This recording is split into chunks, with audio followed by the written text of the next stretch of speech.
Hello, Saskia here. This morning, I'm going to speak about how we're in the midst of the coronavirus. And on Sunday night, I read the notes from the teacher for the week and just had a bit of a weep. I just felt so overwhelmed with everything else that I needed to do, and just felt like a bad mum and guilty of like, oh my gosh, how am I going to do all this? So I share this because it's important to honor where we're really at. And I know I can put a good face on for my community. My neighbor keeps asking me, are you all right? I'm like, yeah, I'm fine, great. And you know what? In that moment I am. Because I need to keep seeing moment by moment, because if I see the whole picture, I just get frozen. It's just too much. So be mindful to stay in the moment, because I've had so many sweet moments with my girls that we've played, that we've just hung out. And then, of course, there have been some really intense moments too, where one has a meltdown or the other end, or that one is badgering the other, and all that really testing normal childhood stuff where they're learning their parameters and learning how to communicate more skillfully, hopefully. But just to honor how much as parents we are carrying. And I'm on a group text with 5 or 6 other mums, and it was consoling to hear how they were struggling too. It's like, okay, it's not just me. This is good. This is all of us. We're all in this together, and we're all juggling work, how to figure out how to gain the money that we've lost through financial support, through the government, through whatever avenue we have to sift through in order to find our results and our orders, in order to pay our bills. And there's so much that we are carrying. But I urge you to find solace in this time too. Take those nudges, those steps when you're like, oh, now's a good time. Now I need to make that phone call. Now I need to submit that paperwork. Follow those instincts. Notice when your mind is overriding, and notice when you get the impulse from the heart. When you get that intuitive nudge. And if you don't know what that feels like, listen. Start to pay more attention and notice what brings you joy, and follow what brings you contentment. If joy feels too far stretched at the moment, see what brings you contentment. See what brings you a sense of quiet and stillness and satisfaction, and move from that point. And the more we can cultivate moving from that point of satisfaction, moving from that point of, this feels good, I'm going to do this now, the rest will come.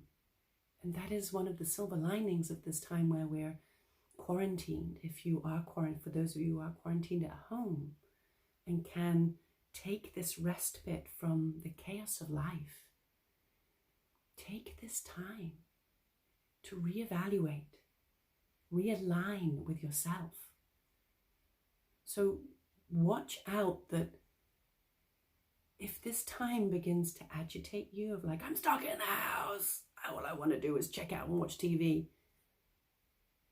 notice it. And if the times that you can, refrain from doing that. Go clean out a closet.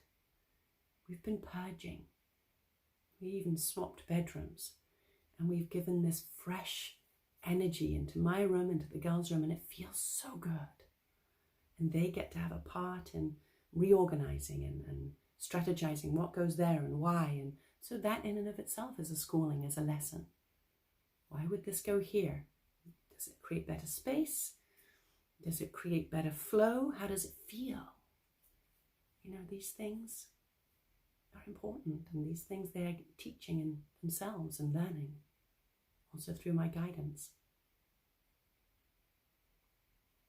So if you can, maintain the schedule, maintain the routine. That first week, I didn't. It felt like a little break and I just went with it. And now I'm like, no, they need to eat at the same time. It's the start of the day that I find a bit tricky now that we don't have the urgency of having to get to school on time. So it's my work this week to really get them up at 7. Have breakfast by 7:30, 7:45, so that we can sit reading or do whatever assignment the school has chosen to take some time. An hour before work, or however it is that everyone is going to figure out their routine, their schedule.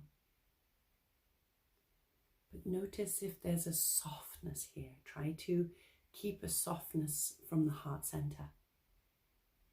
And the breath work can be very powerful for that. Just mindfully watching your breath. I posted a video on my Facebook and my YouTube channel, Saskia Bergman's YouTube. And you can follow some meditations there. I'll be posting more meditations as we go, and some more breath work. And on Facebook, I've posted Kushi. She's a wonderful teacher that resides some of the time in the States here in New Haven and some of the time in India. And she's such a gentle, beautiful soul. And I've reposted her 3 breaths, Ujjayi, Kapalabhati, and Nadi Shodhana, alternate nostril breathing. And then a Pratyahara, a drawing in of the senses to witness and observe where and how the breath sits in the body. So I urge you to listen to that video and to take the time to do the breath work, because this is really critical now. This virus inhabits the lungs, and we need to make the lungs strong and vibrant so that if the bacteria does enter into our system, which it may well do, the internal system is strong enough that it won't have negative impact on us. And if it does, let's hope it is mild. And then we have antibodies so that it's less impactful in our system in future years. Many blessings. Namaskar. Thank you.